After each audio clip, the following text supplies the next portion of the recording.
24 hours. That's what the briefing said this morning.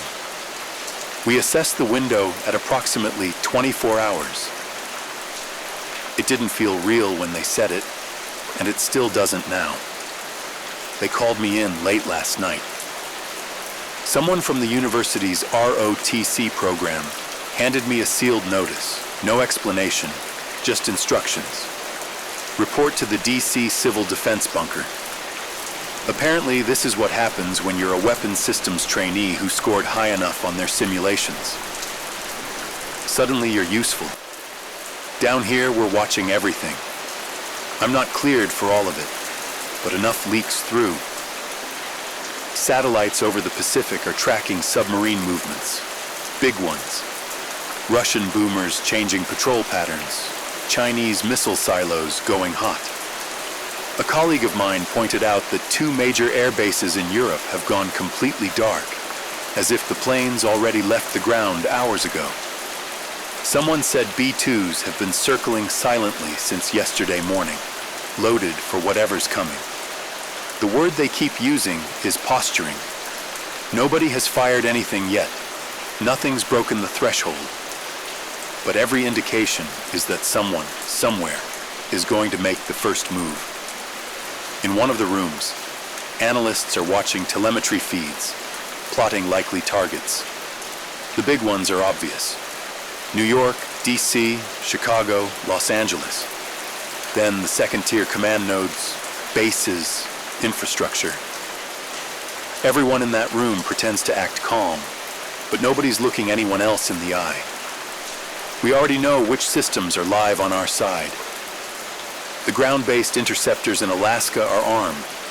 The missile fields in Montana are on full alert.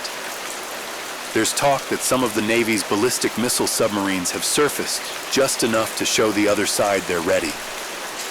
Like baring teeth. But no one knows if it's enough. Or if the other side even cares anymore. I overheard one general say we're closer now than we've ever been. That the quiet up there is worse than missiles screaming, because it means nobody's backing down. And once someone blinks, the rest happens fast. We've been told to keep watching our screens, to stay ready for whatever signal comes. That's what I'm doing. Watching, waiting, hoping that maybe all this really is just posturing. That maybe somebody somewhere finds a reason to stop. But the way they're all moving, the planes, the silos, the subs, it doesn't feel like a bluff. Not anymore. And here we are, counting down. 24 hours, they said. Maybe less. Maybe more. But the clock is already running.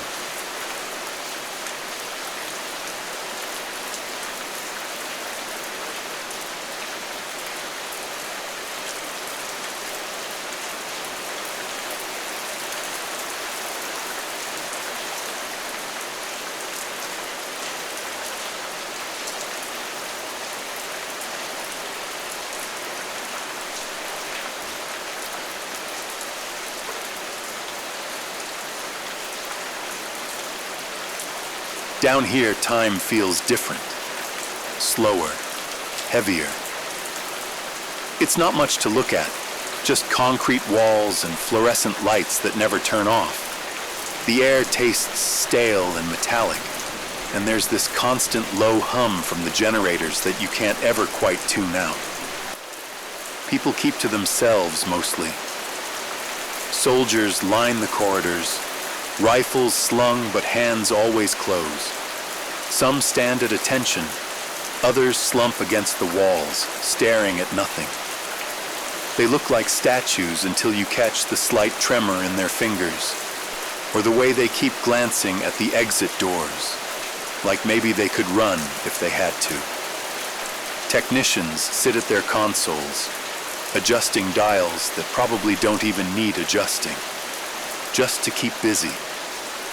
The monitors flicker with maps and numbers and streams of code. Every once in a while, one of them mutters something about telemetry or signal loss, but nobody really explains anything to the rest of us. A few civilians are here too. Support staff, I think. Maybe families of senior officers. They huddle in corners, clutching bags and blankets, speaking in whispers. There's a little boy sitting on the floor just across from me, drawing something in the dust with his finger. His mother keeps patting his head, but she looks more at the ceiling than at him. And then there's the quiet. That's the worst part. You can hear everything in it. The scrape of boots on concrete, the faint hiss of air vents, the nervous cough of someone trying not to sound nervous. Nobody talks about what happens if the order comes. Nobody asks how much food is stored here. Nobody asks if they'll ever see the sun again. We were told that this place could sustain operations for weeks if it had to. But sustain isn't the same as live. Down here, there are no windows, no fresh air, no day or night. Just the same buzzing lights, the same faint smell of oil and dust. You can feel the pressure pressing in from above, from the weight of everything that's about to happen. It seeps into you through the cracks, no matter how much you try to block it out. Sometimes someone tries to joke, a line about the cafeteria food or the way the toilets don't flush right. And for half a second, people will smile, even laugh softly, like they remember how. But the quiet always comes back, heavier than before. So we wait, listening to the hum of machines, the shuffle of boots, the nervous breath of strangers, wondering if the clock is still running, or if it already stopped and we just haven't heard it yet. Down here, you start to forget what the world even looks like. All you can picture is the ceiling above you, and what might be falling on the other side.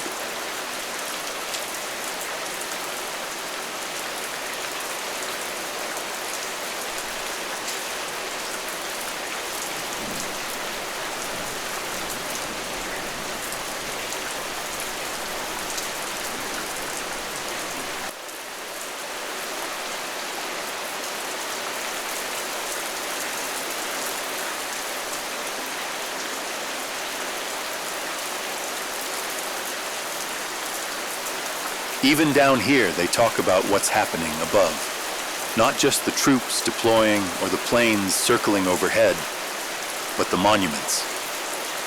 Washington has always been full of stone and marble, symbols carved into the earth to remind everyone who we were, what we believed in. And now they're treating those stones like they matter just as much as the people hiding in basements.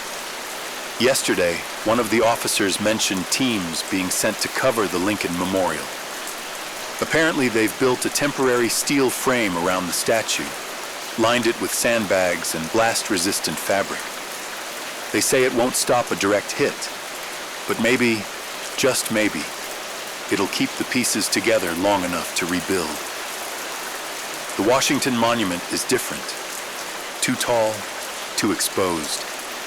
They've evacuated the area, sealed it off, and left it to fate. It's just a needle of white stone stabbing at the sky now, daring someone to try and break it. At the National Archives, workers in hazmat suits have been moving priceless documents, the Declaration, the Constitution, everything, into reinforced vaults deep underground. Some say those vaults could survive even if nothing else does. Even the Smithsonian has sent out crews. Not to save everything, there isn't time, but to wrap and store what they can. Artifacts packed into padded crates and lowered into basement bunkers, rows of history waiting in the dark. The Capitol building, they say, is rigged with fire suppression and structural bracing. Nobody expects it to survive untouched, but maybe they can stop it from collapsing completely, at least long enough to stand back up again someday. It's strange, isn't it? The way they're scrambling to save statues and papers, even as whole neighborhoods empty out, even as streets fill with abandoned cars. Like if they can just save a little piece of the past, maybe we'll have something to come back to. It makes you wonder, are we protecting these monuments, or are they protecting us? Holding on to their weight so we remember what we're fighting for. Above ground, crews still work through the night, covering, bracing, hiding what they can. Down here, we just wait, imagining the sandbags piled high, the vault doors swinging shut, the marble columns wrapped in steel. Hoping it's enough. Hoping there'll still be something left to remember when it's over.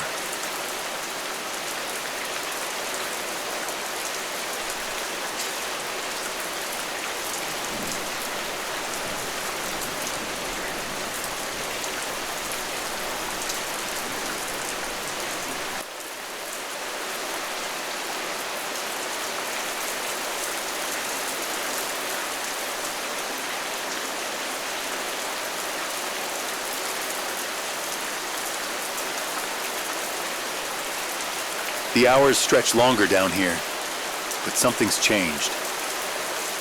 For the first time since I arrived, whispers float through the bunker. Rumors, fragments of news, voices trying to find solid ground in the chaos. A transmission crackled through the radio this morning. Officials say talks are still happening.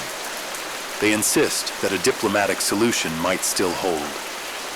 Some claim that satellite images show missile silos powering down, that a few ships have turned away from their patrol routes. But then another message came in, less hopeful. An intercepted signal suggesting a possible early launch sequence from a foreign command center. No confirmation, just static and scrambled words. The tension's thick enough to cut with a knife. Soldiers pace faster. Technicians work longer shifts, and the civilians grip each other a little tighter. No one dares to say it aloud, but we all know. Hope is fragile. The commanders hold meetings behind closed doors, their faces tight, their voices low. Sometimes I catch phrases, escalation risk, fail-safe procedures, stand-down orders. It's like watching a high-wire act without a net. One wrong move, and everything falls. Still, the thought of talks continuing, even just a chance, pulls at everyone's hearts. We want to believe that the world isn't ready to fall apart yet. But down here, the clock keeps ticking. And somewhere, above the layers of stone and steel, the question remains, will it be enough?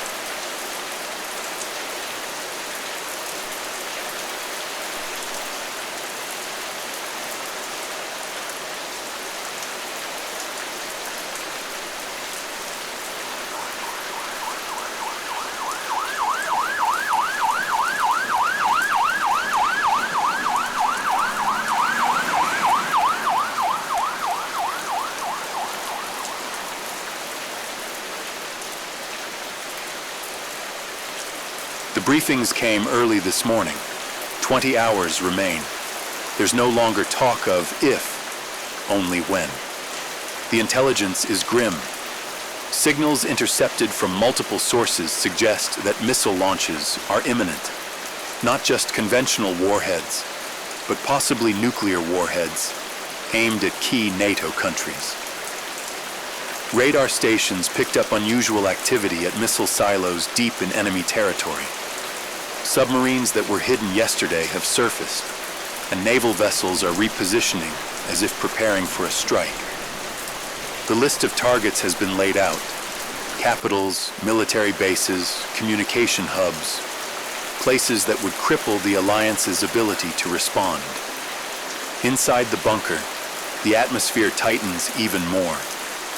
The hope from yesterday feels like a fragile thread now fraying fast.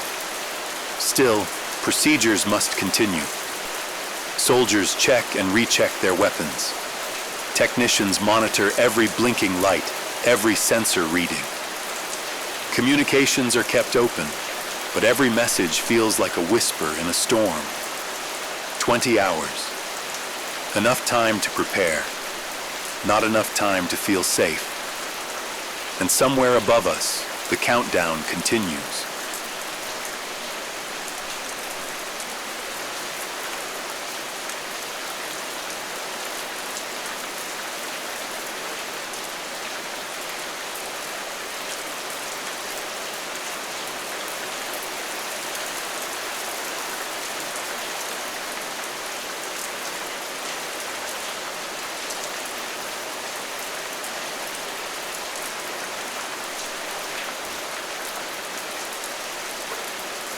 The bunker feels smaller every hour.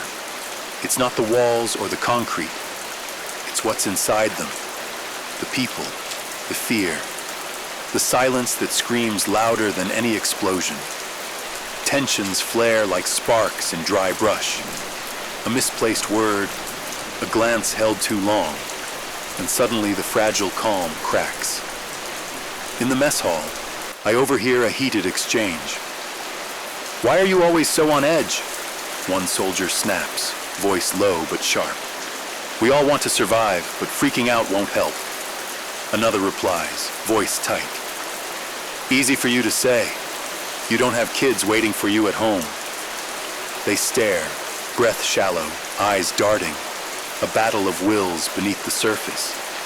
Around them, others watch silently, some nodding, others looking away.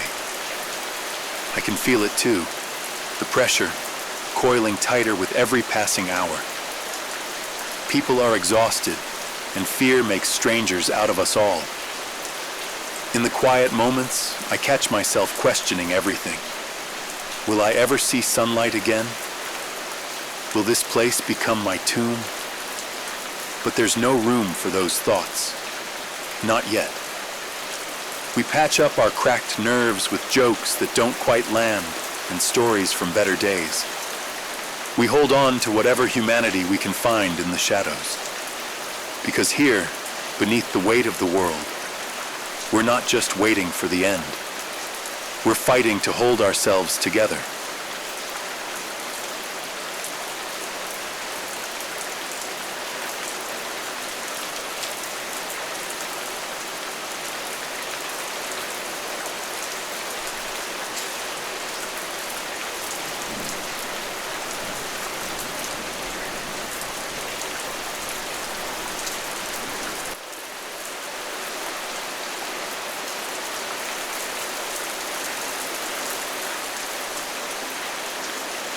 The radios have started to falter.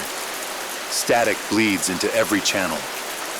Frequencies crackle with bursts of white noise, swallowing words before they fully form. In the comms room, a lone operator named Elena sits hunched over her console, fingers dancing nervously across dials and switches.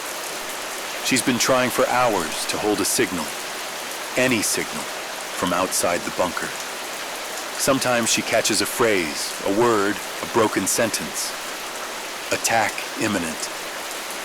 Hold position. All units retreat. But just as quickly, the connection fractures, replaced by an empty hiss or distorted bursts. Elena doesn't speak much. Her world has shrunk to this chair and these fading voices. She wears headphones that seem too big for her, shielding her from the bunker's restless noise. The others come and go, checking in, but they don't expect miracles. Yet every time the radio flickers to life, there's a flicker of hope, a chance that someone somewhere is still out there, still fighting, still trying. But the silence always returns, thick and suffocating. It's a reminder that in war, the loudest sound is often no sound at all. And as the signals grow weaker, so does the hope.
2 hours remain. The bunker buzzes with a nervous energy, thick and unrelenting. Outside, the rumble of engines breaks the heavy silence as the U.S. Air Force's E-4B Night Watch, the so-called Doomsday plane, lifts off from Andrews Air Force Base. This massive flying command center is built to keep the nation's leadership in the air during a nuclear attack or other catastrophic events. It's armored, equipped with advanced communication systems, and designed to survive even a direct hit. Tonight, it carries the president and top officials into the uncertain skies, a last refuge, a mobile fortress beyond reach. Back inside the bunker, the news spreads quickly.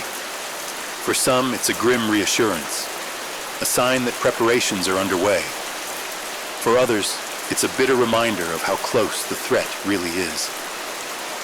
The commander's face tightens. Some soldiers exchange worried glances. Voices rise quietly at first, whispered fears and questions without answers. A young soldier sinks to the floor, overwhelmed, while a mother soothes her child with trembling hands. In the command center, technicians race to keep lines open, shouting terse updates while battling their own rising panic. The veteran officer who stood so steady now runs a hand through his hair, eyes dark with worry. Jokes are forced, smiles faint. Every breath feels heavier. And underneath it all, the crushing weight of not knowing what comes next. 2 hours remain. The countdown is relentless. And in this underground vault, we prepare to face the unknown.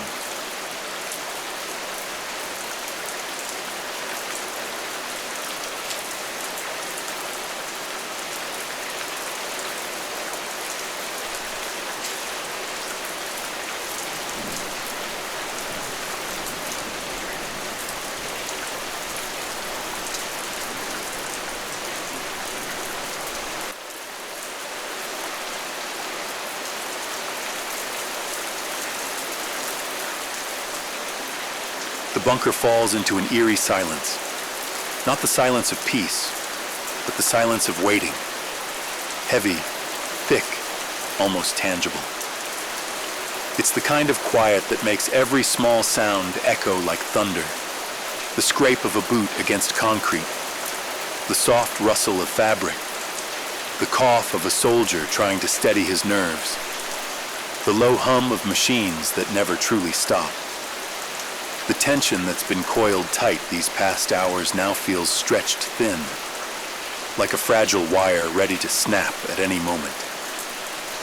I catch my own breath and realize it's shallow, uneven, the body's instinct to brace for impact, even when the mind tries to stay calm.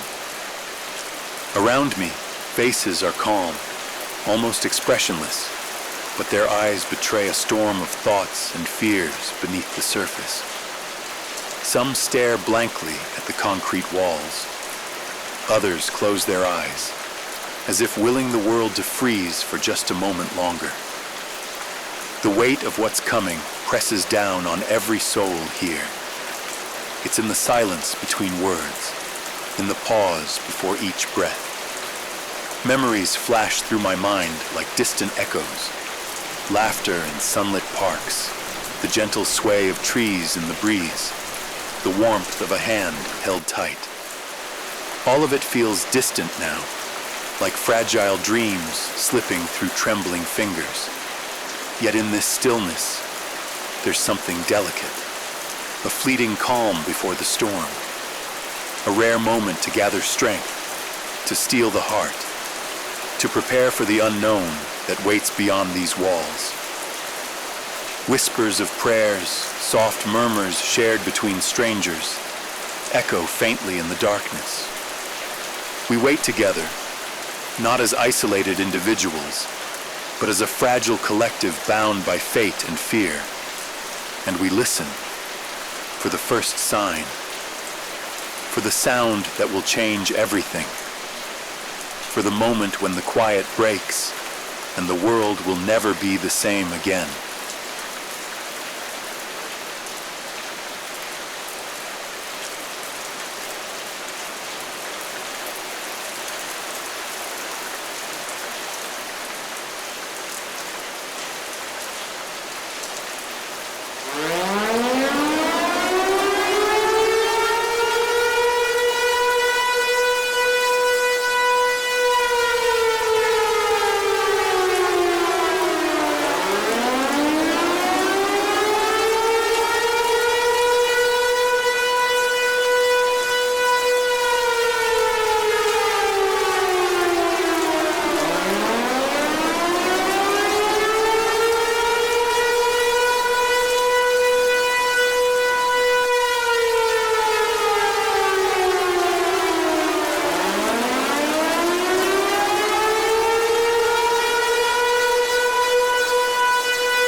Confirmation came with brutal clarity. The missiles are on their way. All detected launches have originated from Russian soil. The data is indisputable. Multiple warheads are headed straight for the United States, with Washington among the primary targets. The command center buzzes with urgent updates, the sterile glow of monitors reflecting the grave reality. Outside, the E-4B Night Watch, the doomsday plane, soars high above the clouds, a flying fortress keeping the nation's leadership aloft and connected, prepared to manage the crisis from the skies. Down here in the bunker, a heavy silence falls. The countdown that once felt distant now looms impossibly close. Hearts race, breaths catch. Then a low rumble, deep and terrifying, shakes the very walls around us. The bunker trembles, a violent shudder that rattles equipment and echoes in every bone. Seconds pass in frozen horror. Then another and another. The sound grows, a relentless barrage of distant detonations, each one a brutal strike against the world above. The walls shudder again and again, as if the very earth itself is being torn apart. A symphony of destruction, carrying with it the weight of irrevocable change. Some clutch the nearest supports. Others close their eyes against the roaring chaos. The air vibrates with the force of each blast, the ground beneath trembling like a living thing in agony. And through it all, the grim realization settles in. This is no longer a threat. This is war. The nightmare has truly begun. And in this underground fortress, we hold on to each other, to hope, to the fragile promise of survival.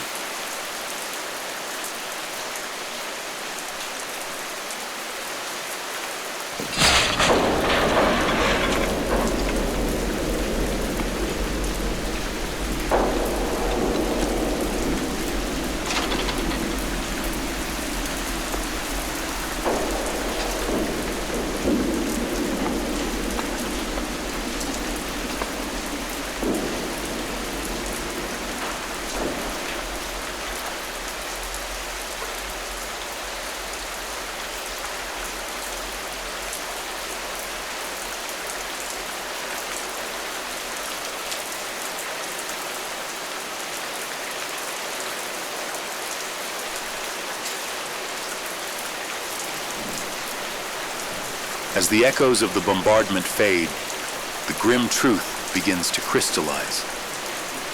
This was not just an attack. It was the largest, most devastating coordinated strike ever recorded in human history. More missiles launched than in any previous conflict. More destruction wrought than the combined fury of World War II.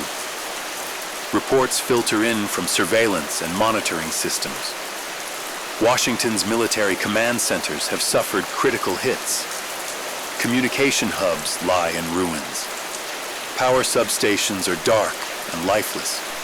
Iconic landmarks, symbols of a nation's history and resilience, stand scarred and battered.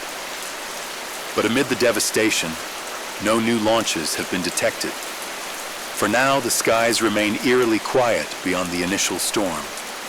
The possibility, faint and fragile, that this onslaught might be the opening salvo, not an endless barrage. Inside the bunker, tension remains high, but is tinged with cautious hope. No immediate threat beyond what has already fallen. Yet the air is thick with uncertainty. This is no longer a distant fear or a shadow looming on the horizon. The Third World War has begun. History has been rewritten in fire, steel, and shattered stone.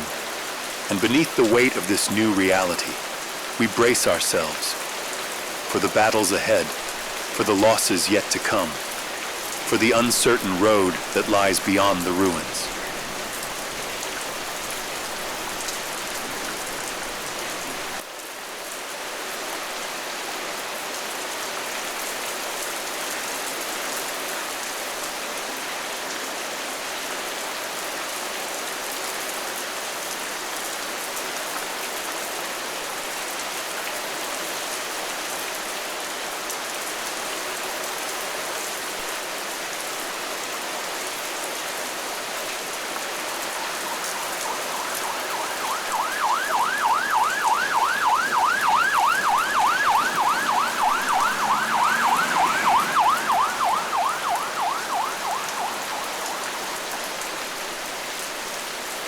Despite the devastation, one truth remains unshaken.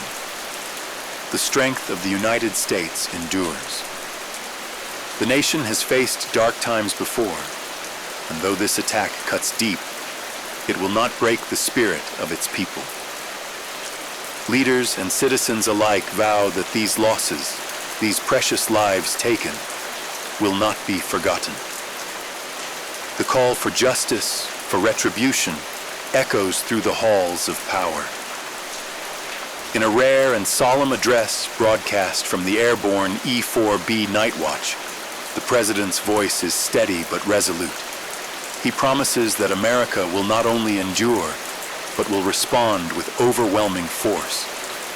Those responsible for this assault will be held accountable, he declares. We will honor the fallen by protecting our nation, by standing united, and by ensuring that justice is served. Far from shrinking back, the country's military forces mobilize with fierce determination. Every branch, every unit ready to defend, to retaliate, to protect what remains. Across the ocean, Russia claims responsibility for the attacks. Their message is cold and unyielding. This is the price America must pay for NATO's expansion, for decades of tension rooted in the Cold War. They call it a necessary reckoning. But to those who live in the bunker, and to the millions watching from below, it is a declaration of war, and the world stands on the edge of an uncertain future, where resolve and reckoning will shape what comes next.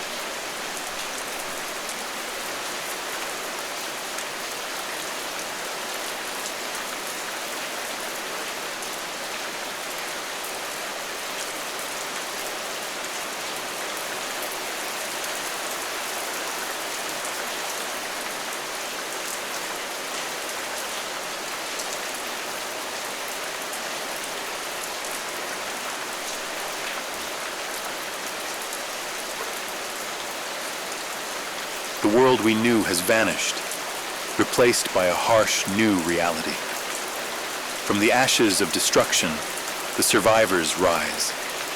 In underground bunkers, in shattered cities, in quiet corners far from the chaos, humanity clings to life. The path ahead is uncertain and fraught with peril. But in this darkness, a spark remains. A spark of resilience, of hope, of unwavering determination.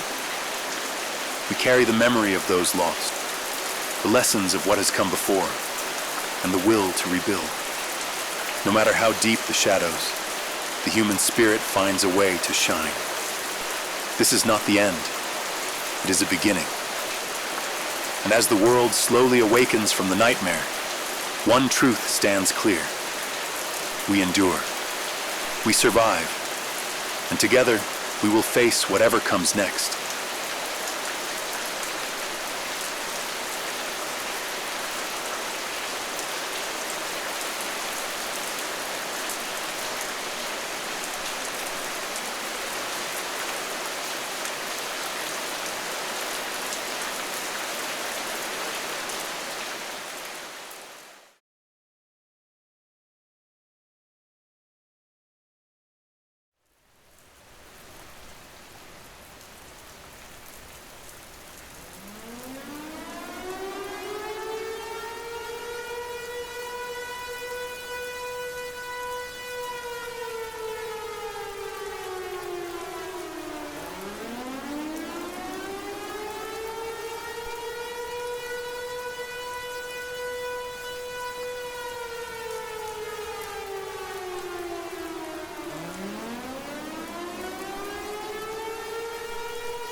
Hours.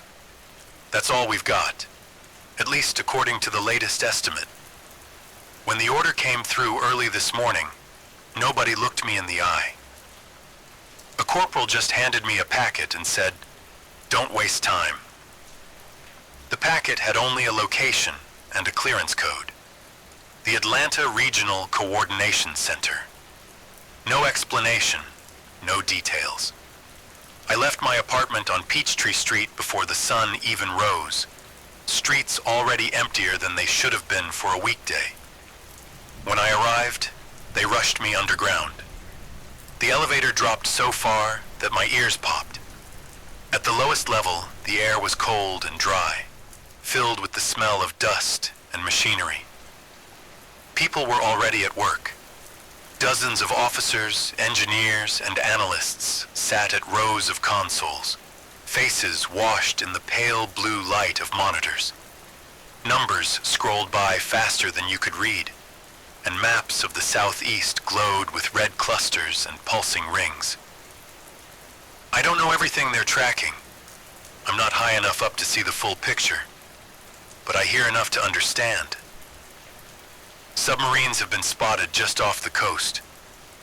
Fighter squadrons scrambled from Dobbins in the middle of the night. Troop movements in Europe and Asia lighting up the screens in another room. Atlanta is circled on every map I've seen since I got here. Some call it a priority strike zone. Others just call it inevitable. Between the airport, the rail lines, and the command centers hidden in plain sight, the city has a target painted on it. I try to keep busy, but it's impossible not to notice the mood down here. Nobody speaks above a whisper. Nobody jokes. The clocks on the wall tick louder than anything else. From time to time, an officer stops behind me and murmurs something about our strategic posture. They make it sound like a chess game, but you can see it in their eyes. They know the pieces have already been set, and the next move is just a matter of when. I overheard someone say we're closer to the edge now than we've ever been. That if nothing changes soon, there's no turning back. So we keep watch. We keep quiet. And we try to believe that somehow this ends differently. But with every passing minute, that faith feels harder to hold on to. Because now there are only 12 hours left, and nothing can stop the clock from running down.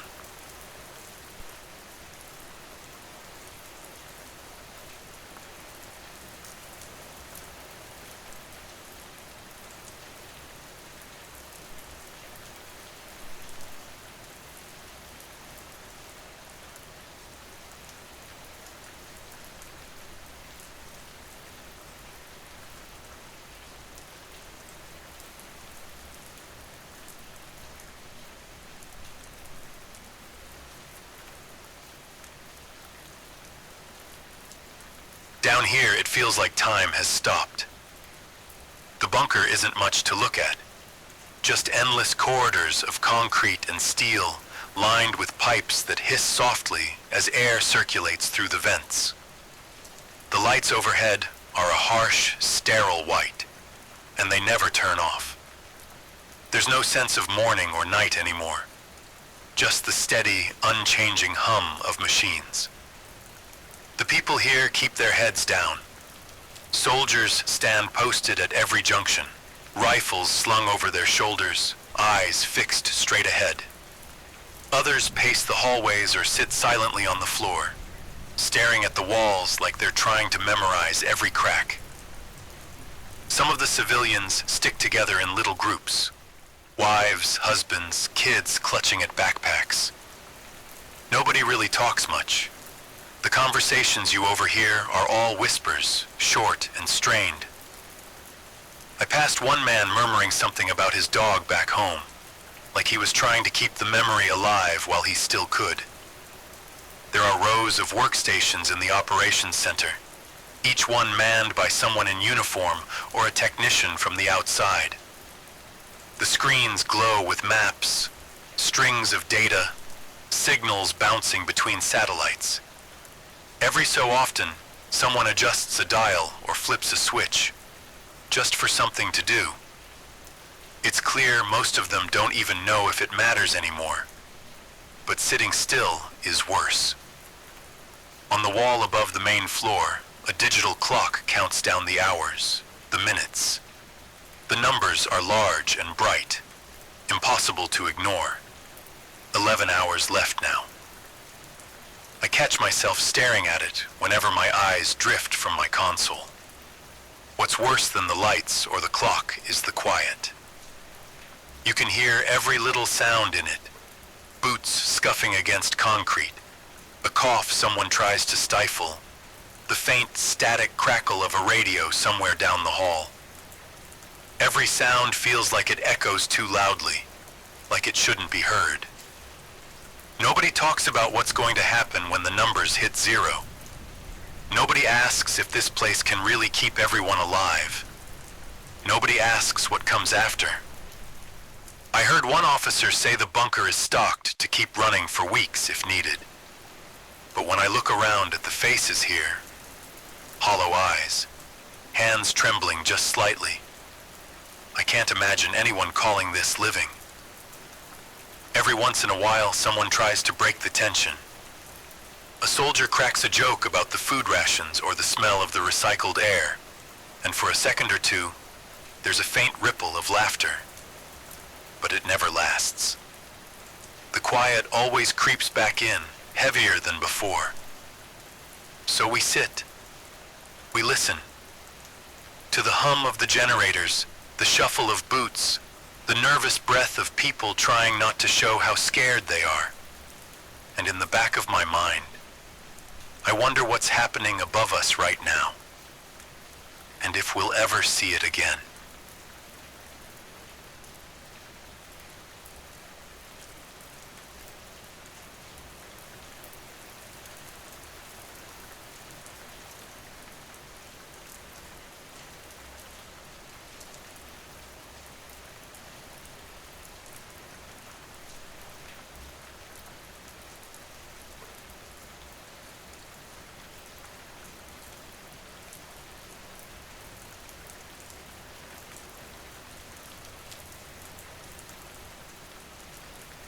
Even underground, you can't stop your mind from wandering.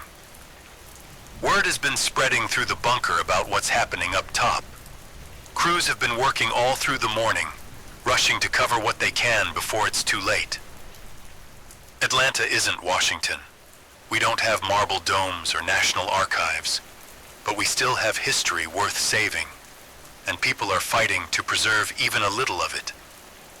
One technician told me they sent a team to Centennial Olympic Park before dawn, throwing up makeshift barriers around the torch sculpture and the fountains.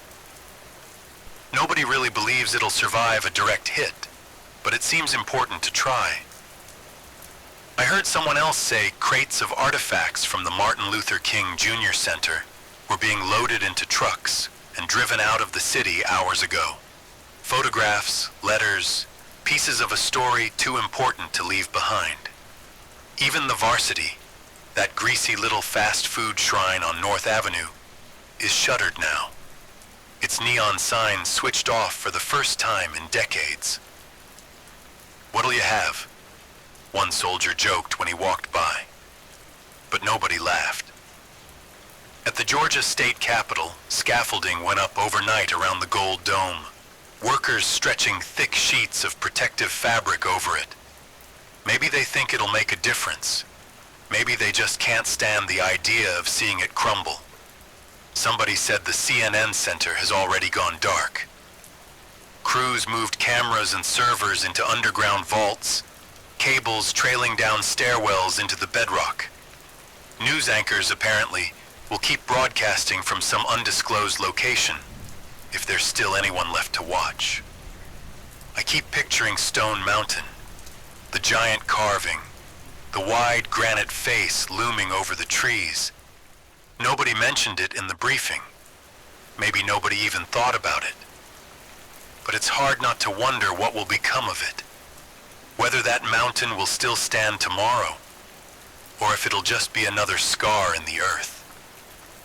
It's strange how people rush to shield statues and papers and symbols, even as whole neighborhoods empty out and streets fall silent. Like if we can just save the right pieces, it'll mean something later. That we weren't just here to watch it all burn. We all feel it. The weight of what's above us. The gold dome, the torch, the mountain, the streets we used to walk. All of it waiting to be tested. All of it echoing in our minds while we wait in the dark. And I wonder, are we really protecting them? Or are they protecting us, reminding us what we're holding on for?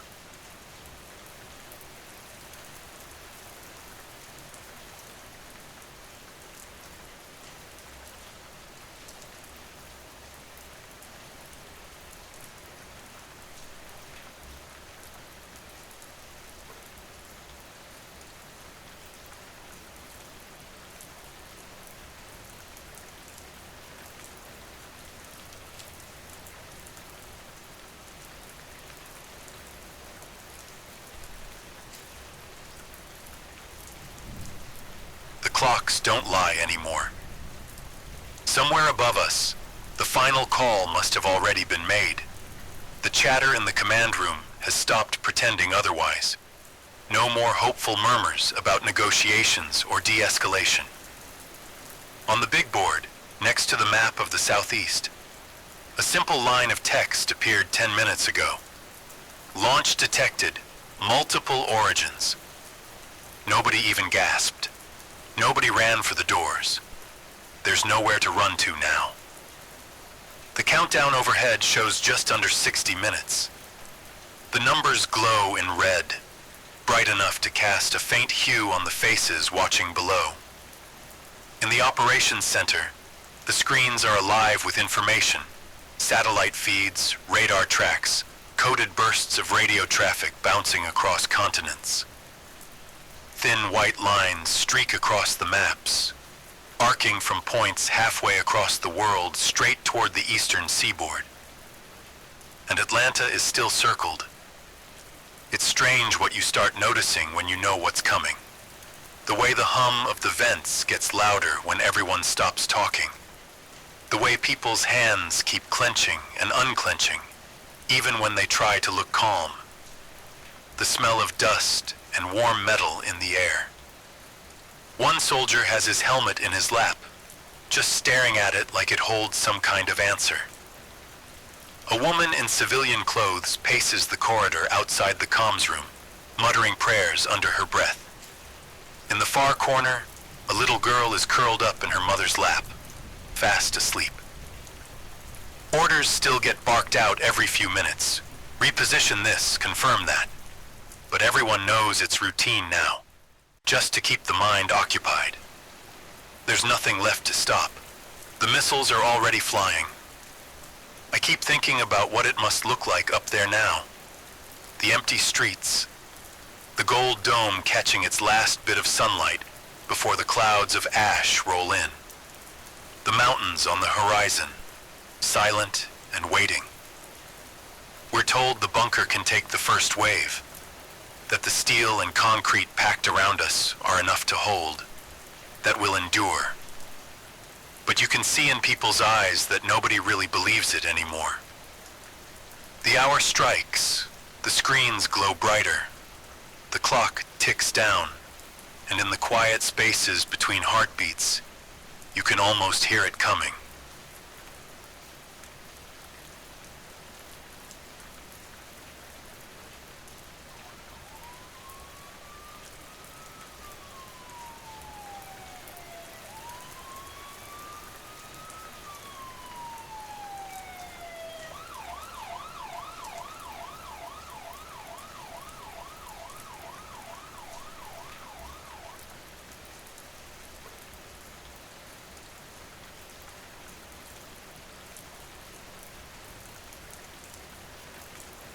It's almost quiet now.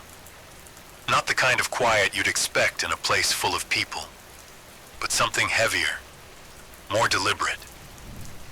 Like everyone has finally run out of words. The clocks keep ticking.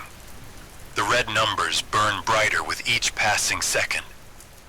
But nobody looks at them anymore. They don't have to. You can feel the time moving, even without watching it. In the command center, the operators have stopped shouting updates. There's nothing more to track, no decisions left to make. The screens still flash and beep, but nobody reacts. Their hands rest on the consoles, fingers still, as if frozen in place. The civilians have gathered in small clusters. Some sit shoulder to shoulder on the floor, their eyes lowered. A few hold hands, fingers intertwined so tightly their knuckles turn white. One man kneels in a corner, murmuring softly to himself, eyes closed. Even the children are silent now, too tired to cry, too scared to ask why everyone's so still. The air feels thick, almost hard to breathe.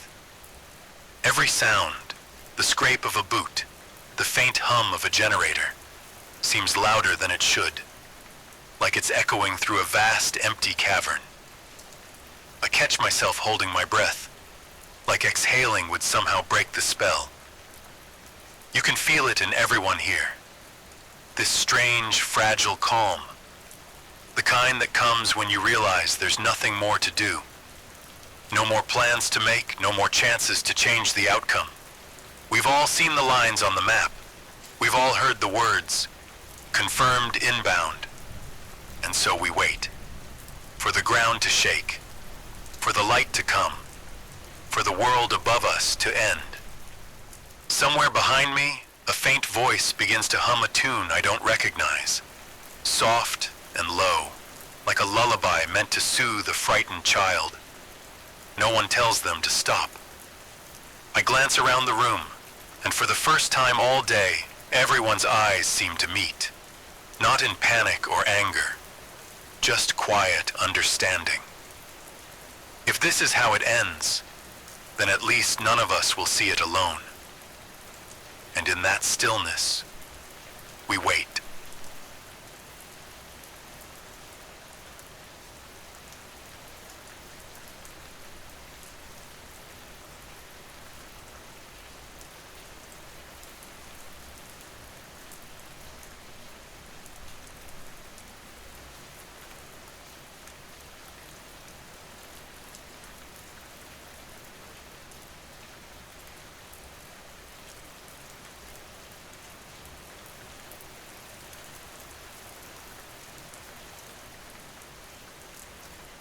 Before this underground silence swallowed us whole, life had a rhythm, a pulse that seemed endless.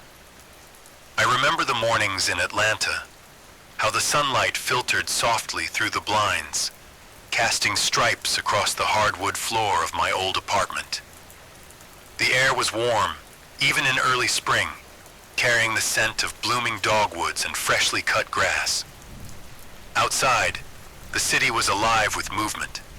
People hurrying along sidewalks, the distant hum of traffic, the occasional bark of a dog greeting the day. I used to walk the streets without a second thought, passing by cafes where baristas knew your order before you even said a word, where strangers smiled politely and the world felt wide open and full of possibility.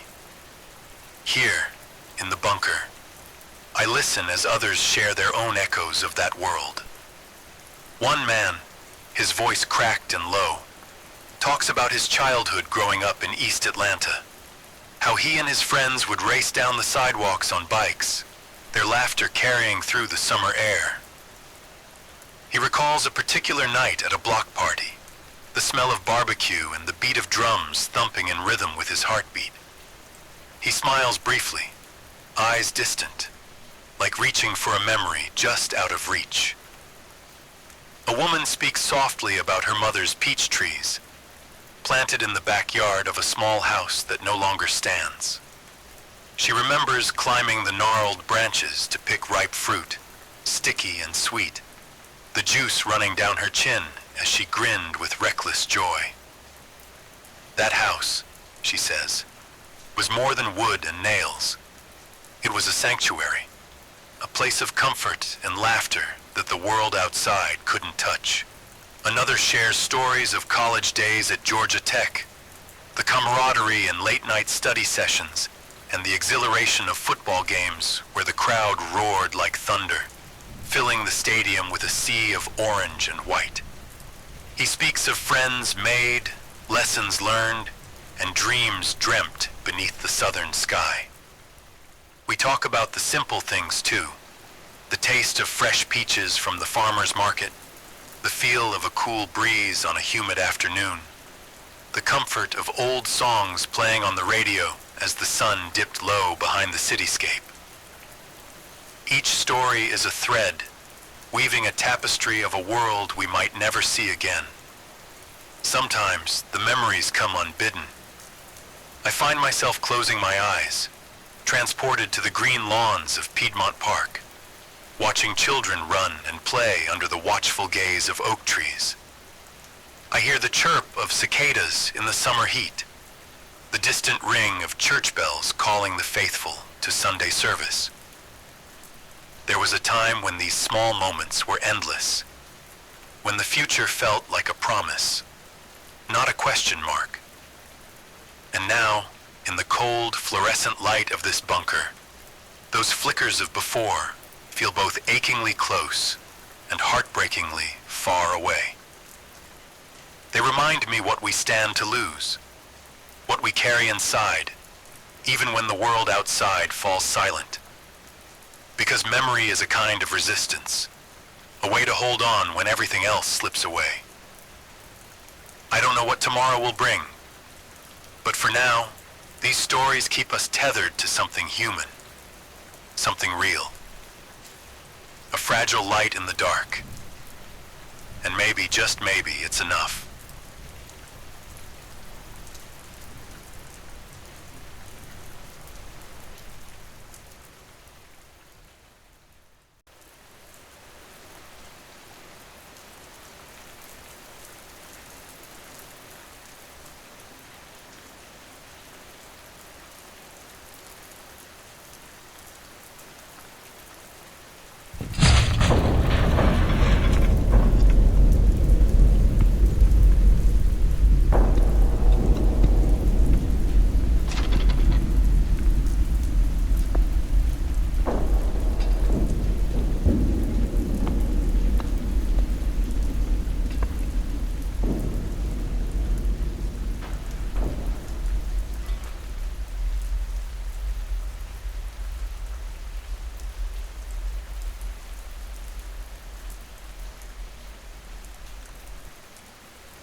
The ground shudders. At first, it's a low rumble, like distant thunder rolling over the hills outside. Then it grows, deeper, louder, shaking through every inch of concrete and steel around us. The bunker vibrates violently. Lights flicker, consoles beep in warning, and a sudden shower of dust falls from the ceiling, coating everything in a thin gray layer. Voices scream. Some cry out, others gasp, and a few curse under their breath. The air thickens with the choking taste of dust and fear. I clutch the nearest pipe, knuckles white, struggling to stay upright as the walls creak and moan, straining against the force battering them from above.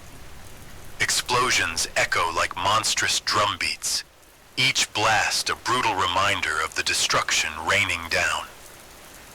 The world above is breaking, and we're trapped beneath its fury. A sudden jolt throws me off balance, sending me crashing into a steel railing. The sound of metal twisting and groaning fills the air. Somewhere nearby, alarms blare in panic.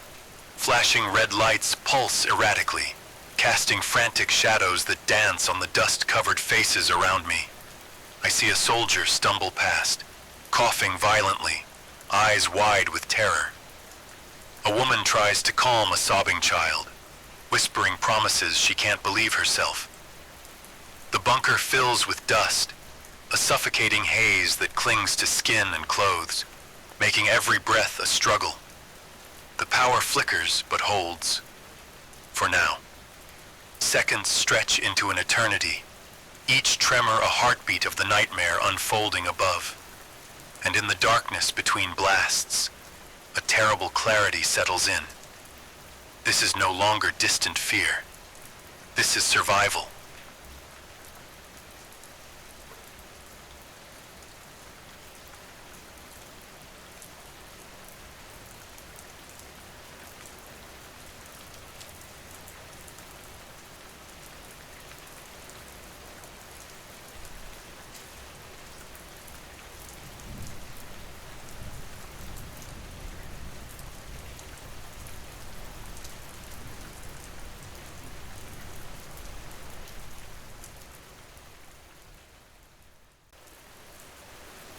The shaking slows down. The constant banging that made the ground tremble and the walls shake has quieted at last. A heavy silence fills the bunker. It's not peaceful, more like a pause where everyone holds their breath, waiting to see what comes next. Voices speak softly now. Radios crackle with slow, careful updates. From the command center, a calm voice comes through the speakers. All missile launches have stopped. No more missiles are heading toward Atlanta at this time. People around me breathe out slowly, some closing their eyes for a brief moment. There's relief, but it's quiet and careful. No one is celebrating yet. We all know the damage done. The city above is hurt badly. Buildings broken, streets empty, smoke rising. Inside the bunker, the only sounds are the hum of machines and the soft footsteps of soldiers checking their gear. Technicians look closely at their screens, watching for any sign of new threats. Families whisper quietly, trying to comfort each other. Still, no one feels safe. The night feels long, and the unknown waits outside. No one dares to let their guard down. We wait.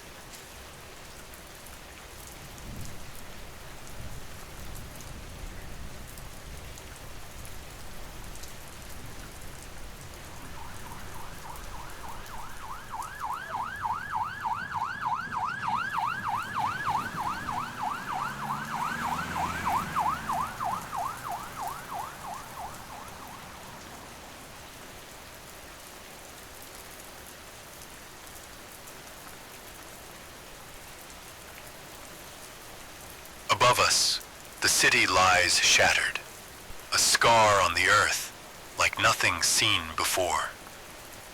This was no ordinary attack.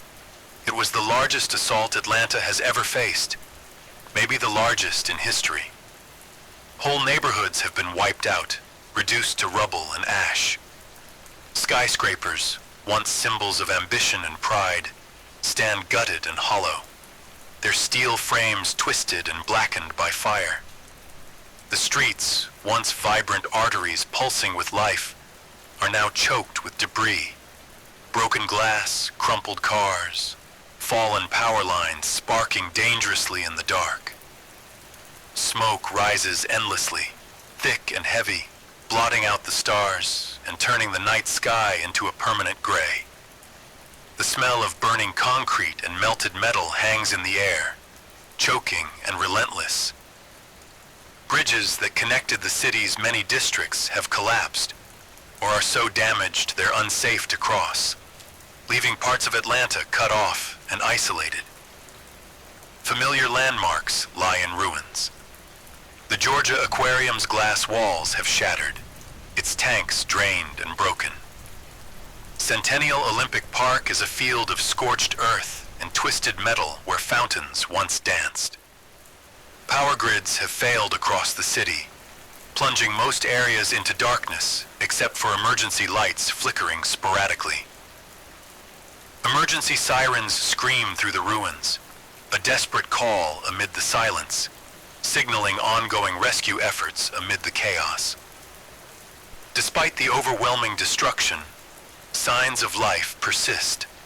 A lone dog howls somewhere beneath the rubble.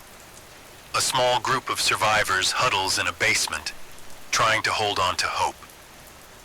The scale of this devastation is staggering, a stark reminder of the destructive power unleashed in mere moments. Atlanta, a city known for resilience, now faces its darkest hour.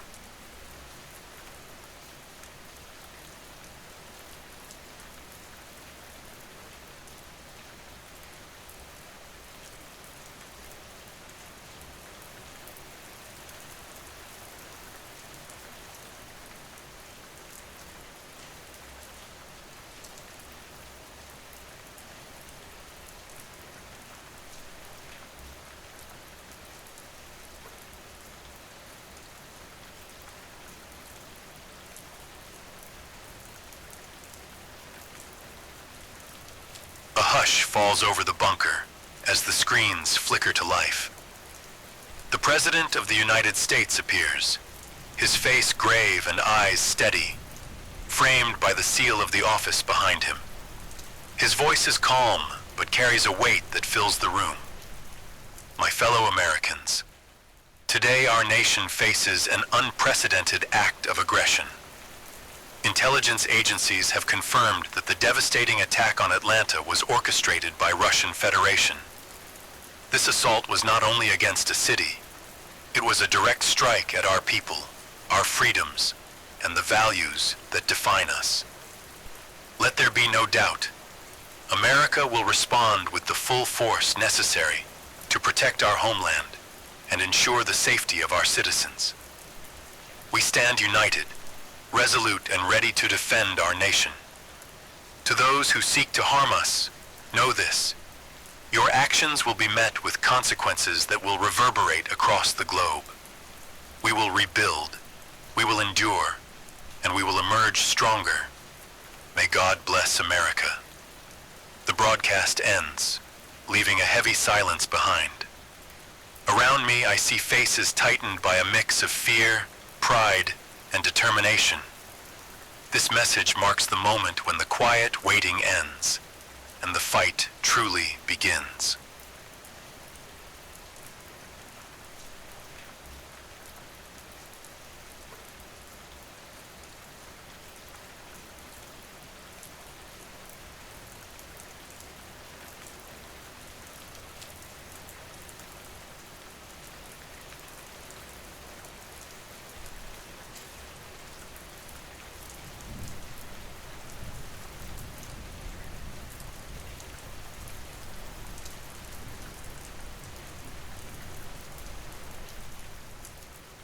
The bunker feels quieter now.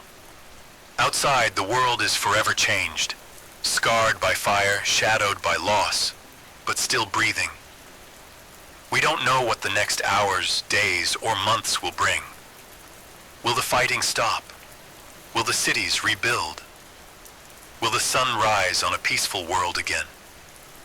No one here has the answers, but something remains certain. In the deepest darkness, the human spirit refuses to break. We hold on to each other, to memories, to hope. We are survivors, and as long as we breathe, there is a chance. A chance to rebuild, a chance to heal, a chance to face the unknown together. The future is uncertain, but it is ours to shape, and the clock keeps ticking.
This is Daniel Hale, broadcasting from beneath what used to be Midtown Manhattan. If this transmission reaches anyone out there, anywhere, please preserve it. Copy it. Pass it on. I don't know if it matters. I just know I need to say this out loud, while there's still time to speak. As of 1904 Eastern, U.S. intelligence sources confirmed a series of inbound nuclear warheads. Multiple points of origin, multiple targets. New York is one of them. They estimate impact in just under an hour. It's strange what an hour becomes when you know it's the last one. Every breath feels heavier. Every sound becomes sharper. My hands won't stop shaking, but my voice still works, and that's enough. I'm going to tell you what happened here, what really happened. Maybe it's just for me. Maybe someone's out there listening. Maybe that matters. Maybe it doesn't. For the record, I was a journalism student. NYU. I graduated the year they shut the campus gates and turned Washington Square into a triage center. I was there when the protests collapsed into riots. I saw the headlines turn into silence. And now I'm here, speaking from the dark, counting down the last minutes of a city I loved. The streets above are empty. They've been that way for days now. Those who could, left. Those who couldn't, they're still here, hiding in basements, underground stations, wherever there was concrete thick enough to matter.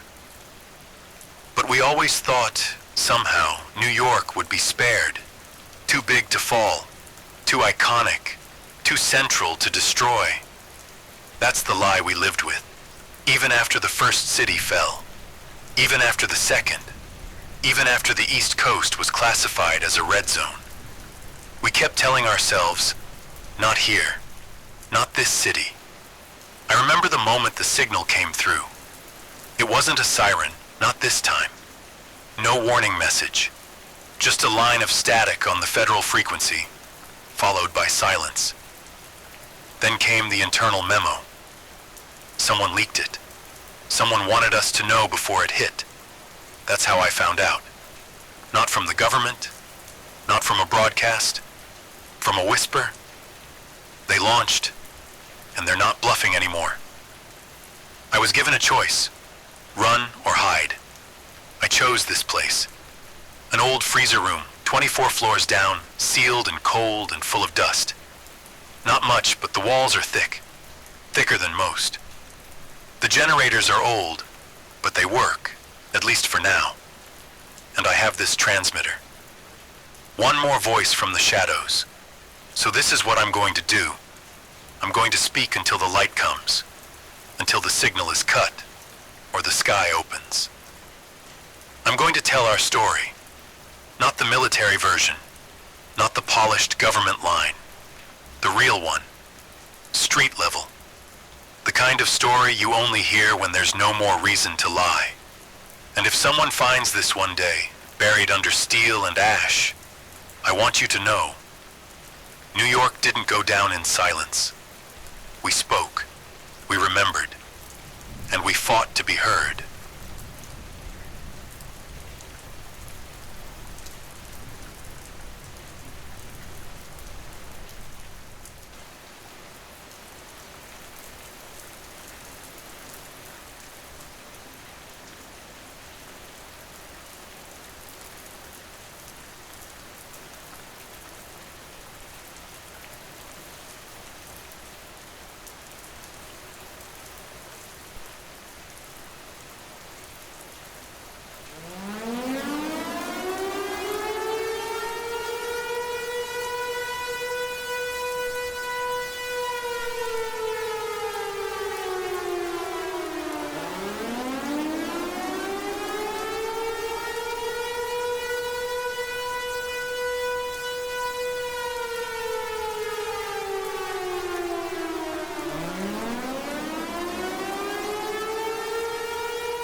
This is still Daniel Hale, and if anyone's still listening, you deserve to know how it began.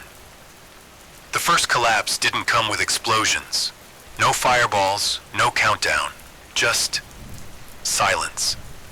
It started with a city. No one said which. Not officially. The name was scrubbed from every live feed within minutes. One moment, everything was normal. The next, gone. No power, no signal, no voice, and no explanation. Some said it was a cyber attack. Others believed it was an EMP, maybe something cleaner, more surgical, meant to disable, not destroy. What mattered wasn't what hit. It was what followed. Panic didn't erupt all at once. It seeped in. People waited for press briefings, for maps, for someone to say what had happened and where, but nothing came. Instead, we got retractions, wiped headlines, identical statements from every agency, an isolated disruption, under investigation, contained, except it wasn't.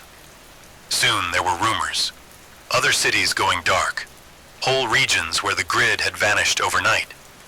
No electricity, no internet, no escape.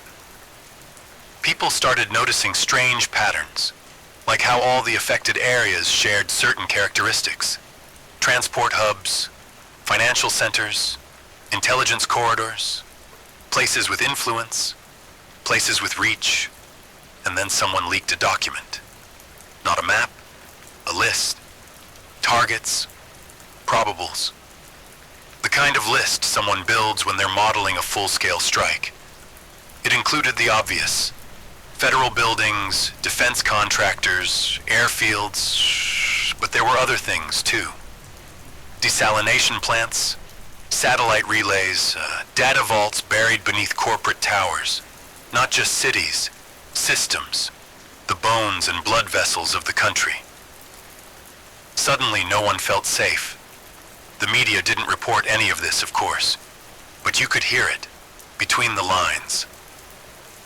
When a news anchor stumbles and calls an evacuation a withdrawal, when a weatherman avoids saying the word fallout, when your favorite radio station starts looping public service announcements 24/7.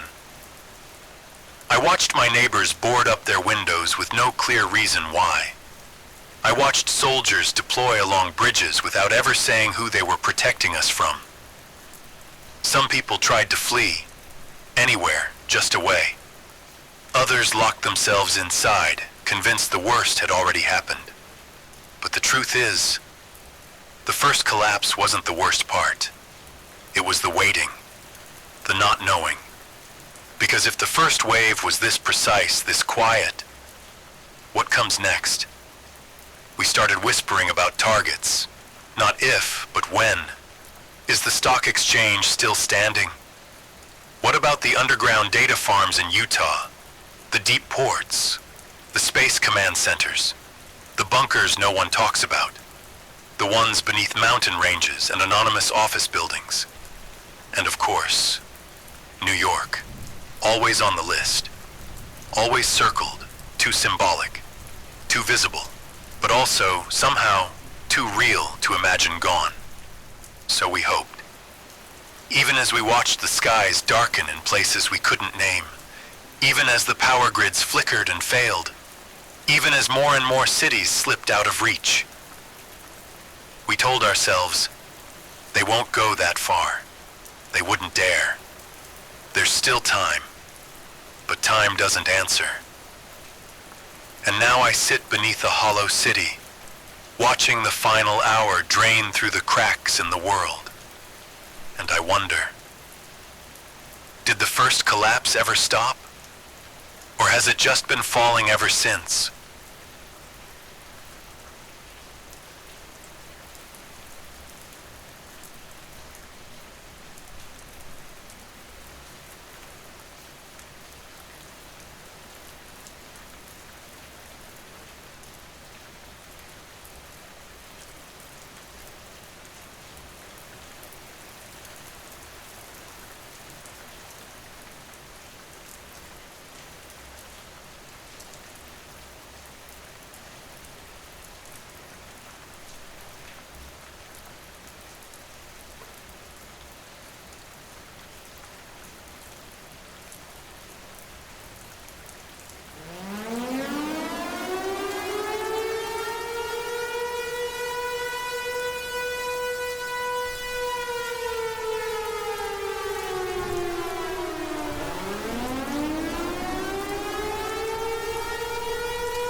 never said the word target, not officially, not out loud.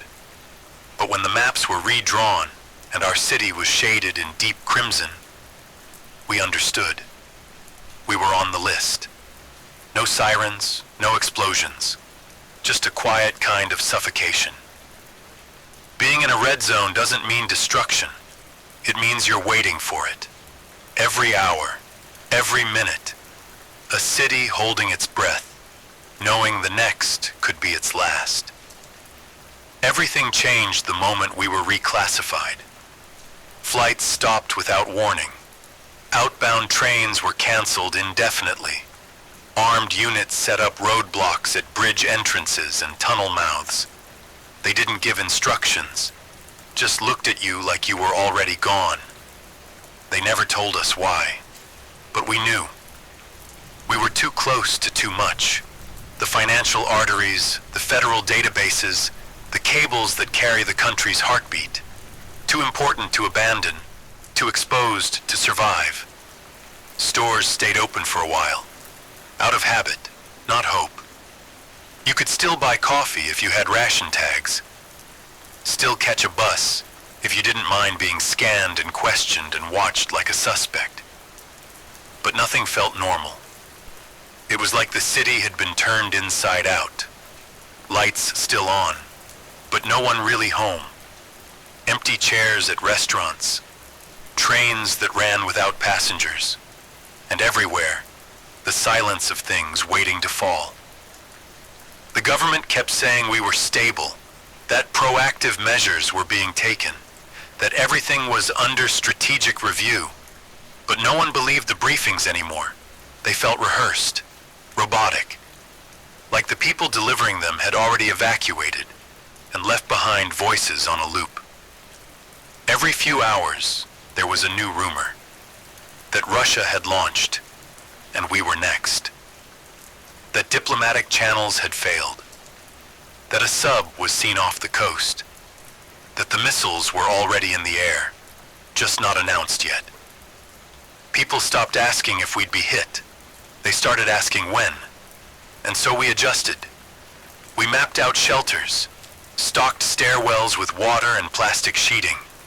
We picked basements over bedrooms, learned to sleep with boots on and keys around our necks, not because we thought it would save us, but because doing nothing felt worse. Some left, the ones who could afford to. The rest of us stayed. We told ourselves we were staying for our families, or our work, or out of defiance. But maybe we just didn't want to die on the road. They called us resilient. But the truth is, we were scared. Not screaming, not running, just scared. The kind of fear that sinks into your bones and makes you memorize the nearest exit in every room. We started marking time in strange ways, not by days, but by absences. When the last newspaper vanished, when the last teacher stopped showing up, when the last elevator went out in a building too tall to walk. Still, we pretended. We had rooftop meetings, secret potlucks, whispered jokes about who'd get vaporized first. Laughter became survival. So did silence. No one wanted to admit it, but we all had the same dream. The flash of light, the wind without sound, the sudden weightlessness before the end. Every siren became a countdown. Every plane overhead a possible warning. Every moment a question. Is this it? And through it all, the city kept moving. Slow, muted, holding on. We were in the red, not dead. Not yet. But every ticking second brought us closer, and no one knew what tomorrow would sound like, or if there'd be anyone left to hear it.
Information used to be instant.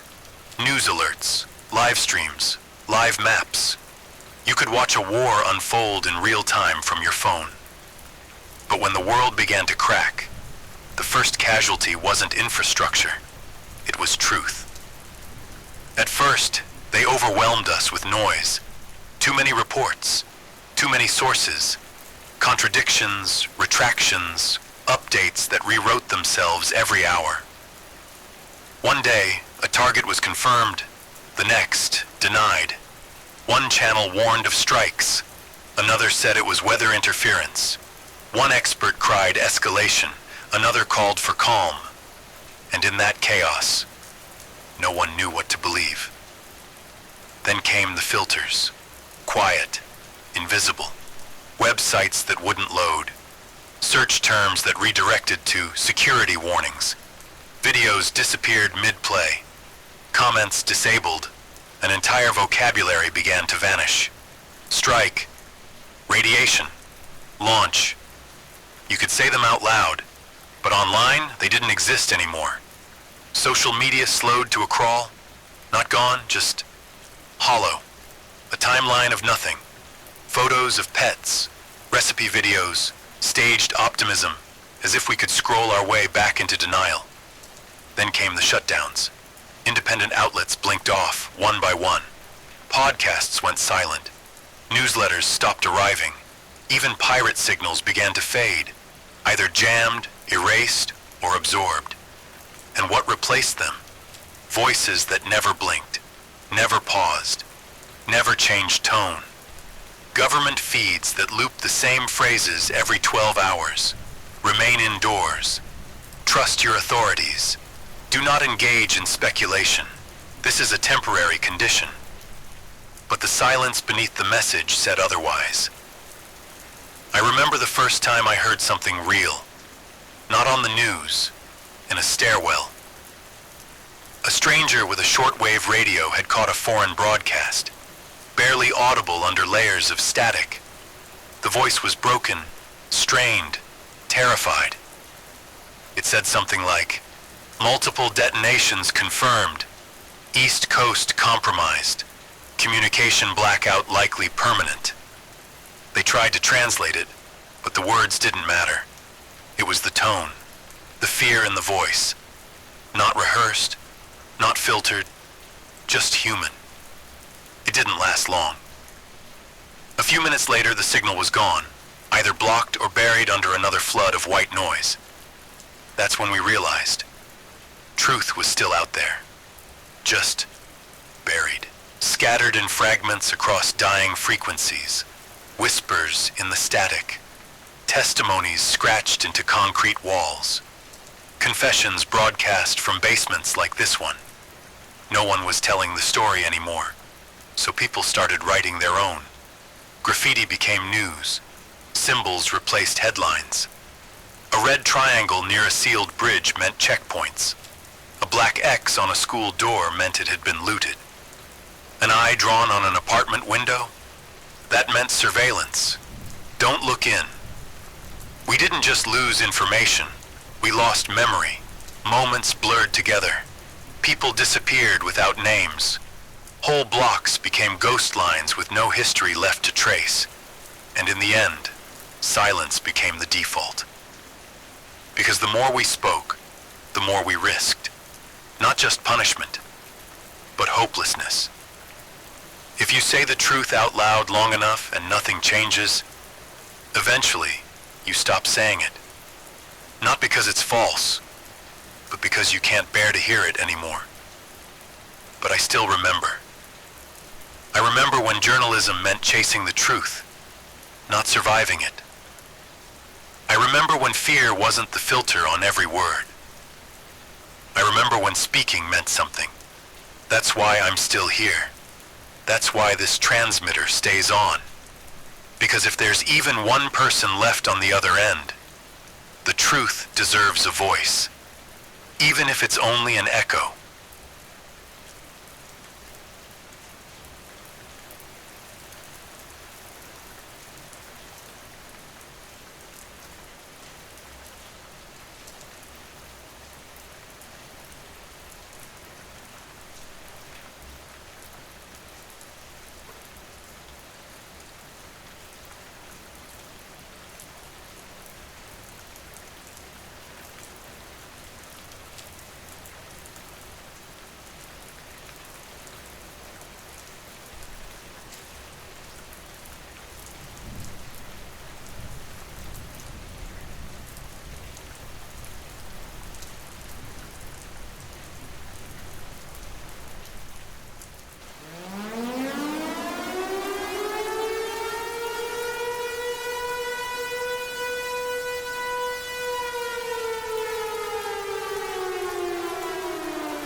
They didn't call it an evacuation.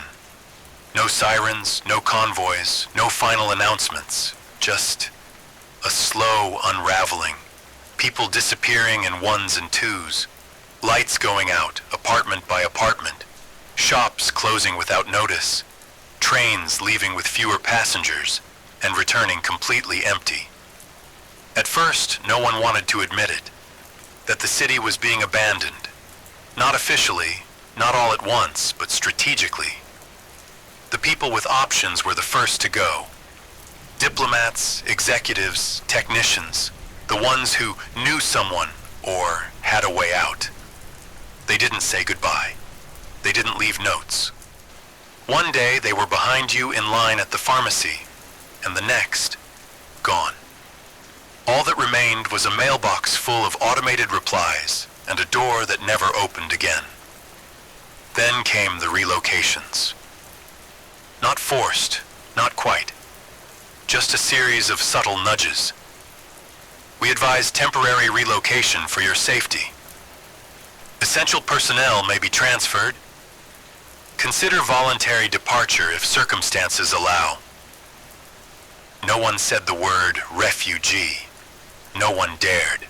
By week 2, the trains south were full. By week 3, the trains stopped running. The bridges were already sealed.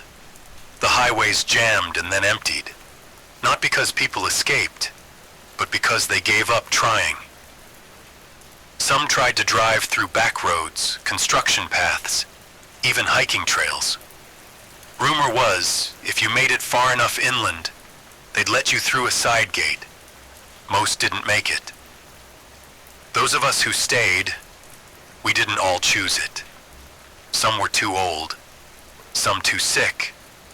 Some stayed for people who couldn't leave, or pets they couldn't abandon, or homes that still meant something, even when the lights went out.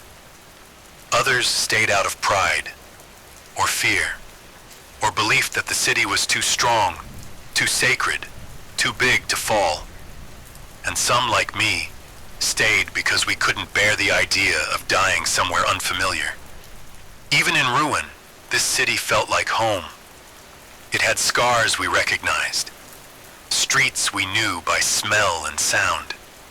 If we were going to vanish, at least let it be on familiar ground. But staying came with a cost. The deliveries stopped. Power failed sector by sector. Hospitals shuttered or turned into quarantine zones, though no one ever explained what they were containing. Water was unpredictable, food even more so. We became scavengers, not just for supplies, for certainty. A working radio, a still-lit hallway, a neighbor's voice behind the door. Anything that reminded us the world was still turning, even if it was turning away from us. Once, I walked 5 blocks just to confirm that the old bookstore was still standing. It was, and someone had written across the glass, "If you can read this, you're not alone." We started marking time in strange ways. When the baker 2 streets over finally left, we said it was the end of week 4. When the last city bus was found overturned and burned, we said it was week 5. When the sky changed, when it stopped being sky and became just a dull ceiling of static gray, we stopped counting. Some believed help was still coming, that convoys would return, that a corridor would open, that someone somewhere was still thinking about us. But hope thinned out like oxygen, and those who remained began to look at each other differently, not as neighbors, but as witnesses, to the quiet ending of something vast. And now we wait. Not because we expect rescue, but because we don't know what else to do. We are the ones who stayed, not because we were brave, not because we were foolish, but because somewhere, deep down, we believed this place would speak one last time before it was silenced.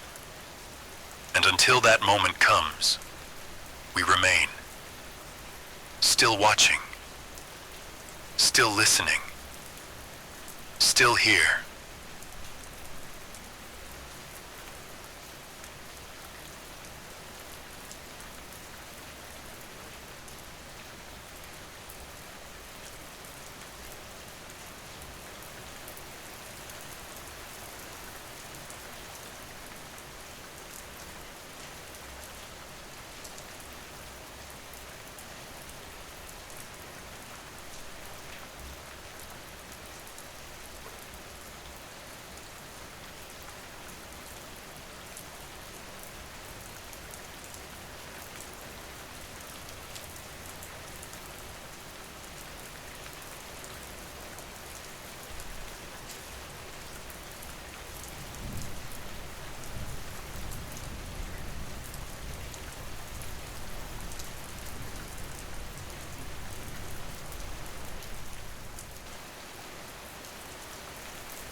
Down here, you hear things differently. No cars, no footsteps, just the hum of the generator and the quiet ticking of whatever time is left. Sometimes I think I can hear the city breathing, slow and shallow, like it's trying not to be noticed. This basement used to be part of a storage facility, freezer room 24 floors down. Walls thick enough to hold cold and fear. Now it holds voices. Every night I scan the bands. AM, FM, shortwave. Sometimes there's a flicker, a warbled tone. Once I heard a hymn. Faint, broken, in a language I didn't recognize. Last night I caught something clearer. A voice. Female. Calm. Repeating coordinates I didn't recognize. There was a pause, then the phrase, "We are still operational. We are not alone." It cut out before I could respond. Maybe it was real. Maybe it was a recording, set to loop for anyone still out there. But for a few minutes, it didn't matter. I wasn't just shouting into the dark. There was something, someone, on the other side of the silence. You learn to hold on to those moments. A warm can of soup, a flashlight that still works, a voice, even a brief one, that reminds you you're not the last. Sometimes I write things down, not to publish. There's nothing left to print, but to remember. I write names, places, things I saw that no one will ever believe. I write because someday, someone might find this place. Might stumble across these tapes, these notes, this voice on a dying loop. And I want them to know. The city didn't vanish. It endured. Even in darkness. Even in silence. Out there above this bunker, the countdown ticks on. There's no evacuation order, no final warning. Just the quiet certainty that something is coming. Something fast. Something irreversible. They said we were in the red zone. They said there was still time. But now, there's only minutes. If this is my last message, if this is the end of the signal, then let this be the truth that survives. We didn't run. We didn't forget. We didn't fall silent. We spoke. We remembered. And we waited. Not for salvation, but for someone to hear us.